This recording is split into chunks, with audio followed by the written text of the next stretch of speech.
In the remote jungles of Guatemala, 7,000 feet above the clouds.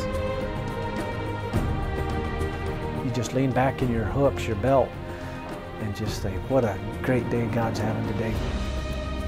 Never have I thought I would climb a pole above clouds.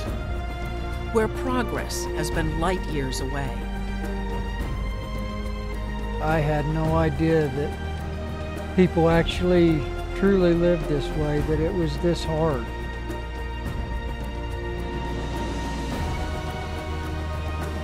"32 Hoosier linemen challenge gravity, Mother Nature, and terrain. Offering more than hope, creating more than change, bringing light and power to the people."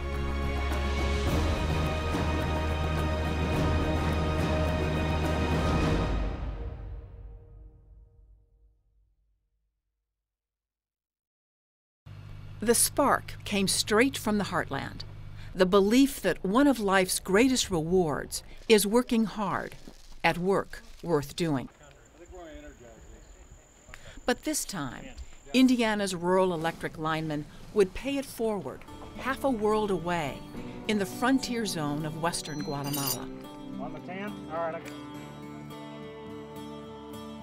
The Indiana Statewide Association partnered with the NRECA International Foundation, the charitable arm of the National Rural Electric Cooperative Association.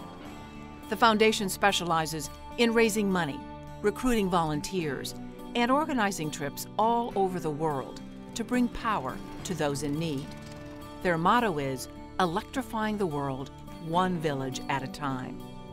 This group is the largest group that we've had at one time overseas. It has been a huge endeavor.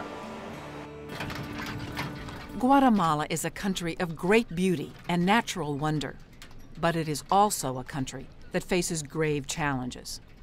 2 out of 3 Guatemalans live below the extreme poverty line. Guatemala has the 4th highest chronic malnutrition rate in the world. 70% of children in these mountains are malnourished, their families eking out a subsistence living, growing coffee and corn in Central America's highest non-volcanic mountain range. Electric power for schools, clinics, homes, businesses has been sporadic, if not non-existent. About in the total population, about 17% without electricity. I'm gonna wiggle you a little bit. I'm gonna let off on this, okay? It took a year of planning, organizing $500,000 of equipment, manpower, and supplies donated by Indiana's rural electric co-ops. You know, until you come and just look and see what's here, you can't grasp the size of it and the importance of it and what it's getting done.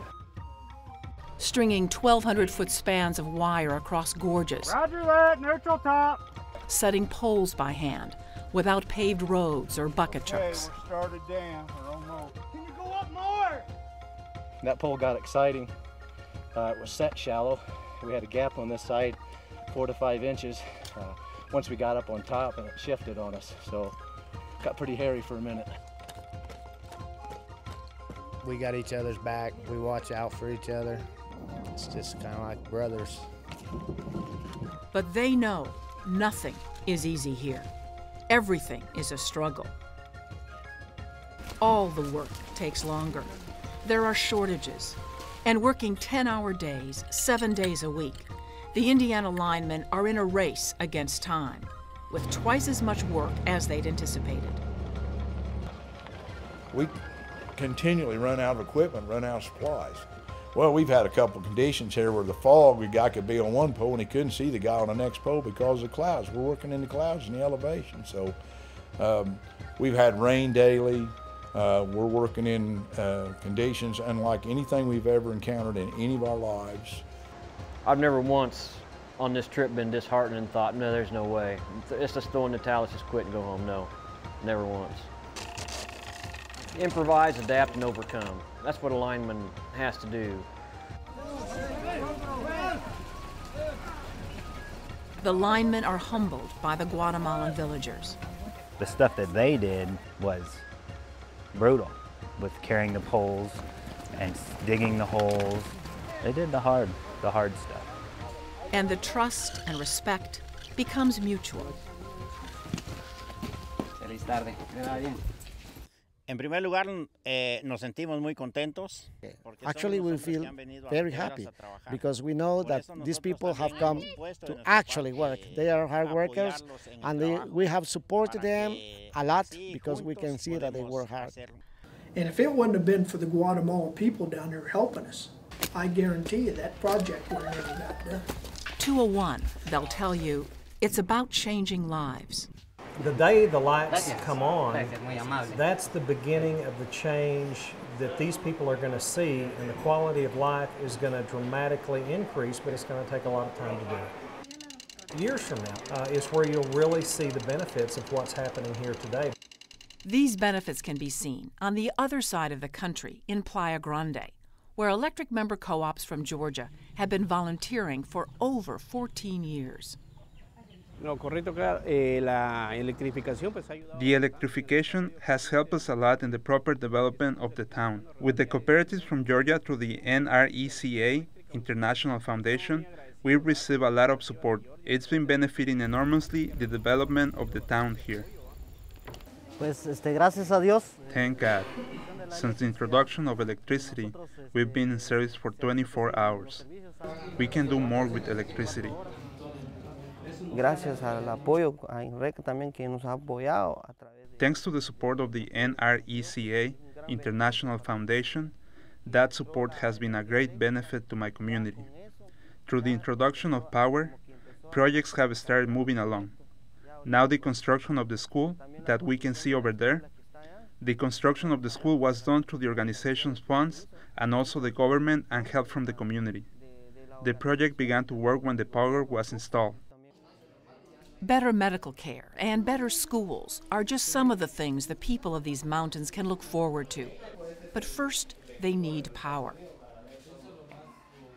The linemen have only 30 days to defy the odds and accomplish the mission. Stringing 20 miles of wire, electrifying as many as 175 homes, churches, and businesses, and bringing power to more than 1,000 people, men, women, and children.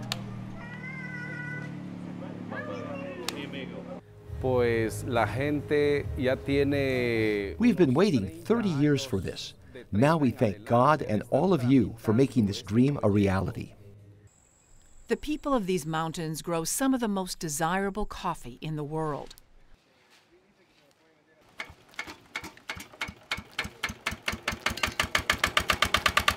But without electricity, most of the profit goes to the middlemen who have the power to clean, dry, grind, and package the beans for delivery. This is an electrified coffee processing plant. Facilities like this could change the entire economy on the mountain. A mano, llevaba un tiempal. By hand, it would take a long time. Let's say the sun was good. It would take like 5 days just to dry the coffee. The power they bring transforms the villages, but the work transforms them.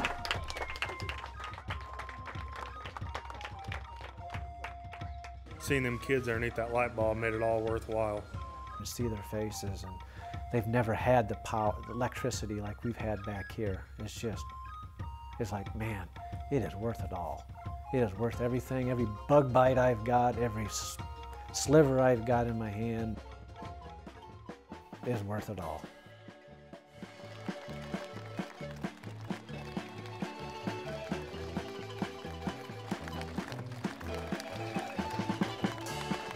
And to see that they were pouring everything that they had into thanking us. It was more special than I ever could have ever imagined, to see that gratitude out of